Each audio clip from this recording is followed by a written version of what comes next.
To my great fellow Americans, I am filled with grief and anger at the heinous assassination of Charlie Kirk on a college campus in Utah.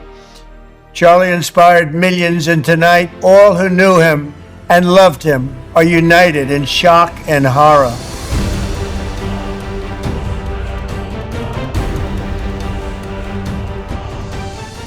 दस सितंबर 2025 को America के Utah में एक दिल दहला देने वाली घटना हुई है। मशहूर कंजर्वेटिव एक्टिविस्ट और टर्निंग पॉइंट यूएसए के संस्थापक चार्ली कर्क को खुले मंच पर गोली मारकर हत्या कर दी गई। यह घटना यूटा वैली यूनिवर्सिटी में हुई, जहां वे अपने अमेरिकन कमबैक टूर के तहत युवाओं से बातचीत कर रहे थे। अब आइए जानते हैं कि उस इवेंट में यह हत्या कैसे हुई और इसके बाद क्या-क्या घटनाएं सामने आई हैं। दिन था मंगलवार 10 सितंबर 2025। यूटा वैली यूनिवर्सिटी के आउटडोर कोर्ट में एक कार्यक्रम चल रहा था। समय था लगभग दोपहर 12:20।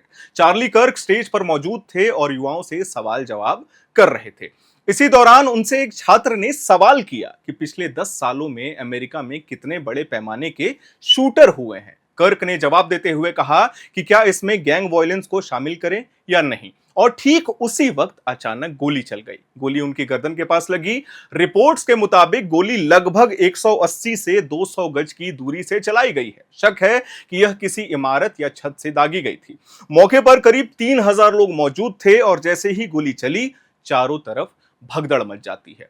गोली लगते ही चार्ली कर्क को तुरंत अस्पताल ले जाया गया, लेकिन उनकी चोट इतनी गंभीर थी कि उन्हें बचाया नहीं जा सका। डॉक्टरों ने कुछ देर के बाद उन्हें मृत घोषित कर दिया। उस समय उनकी उम्र मात्र 31 साल की थी। मौके पर यूनिवर्सिटी पुलिस और निजी सुरक्षा मौजूद थी, लेकिन हमलावर को रोकने में वो नाकाम रहे। शुरुआती घंटों में एक संदिग्ध को हिरासत में भी लिया गया, लेकिन बाद में पुलिस ने यह साफ किया कि असली शूटर अभी पकड़ से बहुत बाहर है। जांच में एफबीआई और अन्य एजेंसियां भी शामिल हो गई हैं।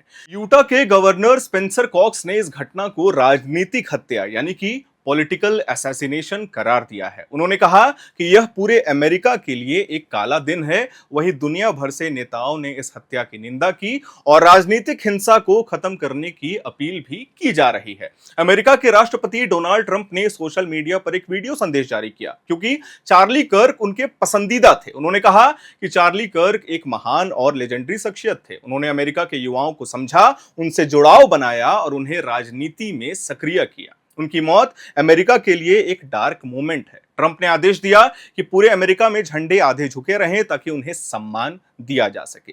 चार्ली कर्क ने 2012 में टर्निंग पॉइंट यूएसए की स्थापना की थी। यह एक संगठन है जो खास तौर पर कॉलेज और यूनिवर्सिटीज कैंपस में कंजर्वेटिव विचारधारा को बढ़ावा देता है।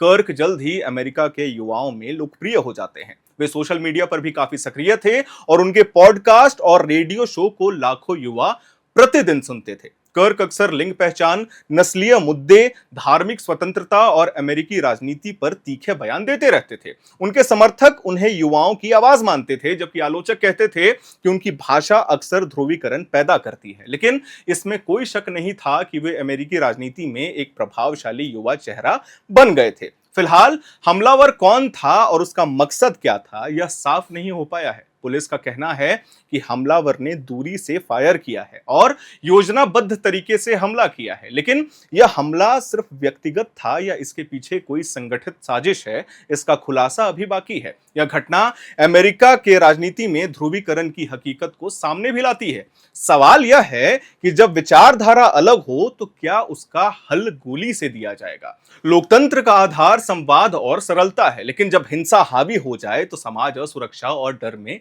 जीने लगता है। चार्ली कर्क की मौत सिर्फ एक व्यक्ति की हत्या है क्या, बल्कि यह लोकतंत्र पर भी सीधा हमला है। वे एक विचारधारा के प्रतिनिधि थे और उन्होंने लाखों युवाओं को राजनीति से जोड़ा है। वो अलग बात है कि ट्रंप और उनका जो रिश्ता था वो पुराना था। उनकी हत्या हमें यह सोचने पर मजबूर करती है कि हम किस तरह की राजनीति और किस तरह के समाज की ओर बढ़ रहे हैं। मतभेद जरूरी है, लेकिन हिंसा किसी भी सवाल का जवाब नहीं हो सकती है। मैं उम्मीद करता हूं कि आपको यह जानकारी पसंद आई होगी। कैमरे के पीछे हैं हमारे सहयोगी सुमन, और अगर आपको यह वीडियो पसंद आया हो तो इसे लाइक करिएगा, शेयर करिएगा, चैनल को सब्सक्राइब करिएगा। हमें एयर नाउ को सभी सोशल मीडिया प्लेटफॉर्म्स पर लाइक और फॉलो जरूर कर लीजिएगा। धन्यवाद।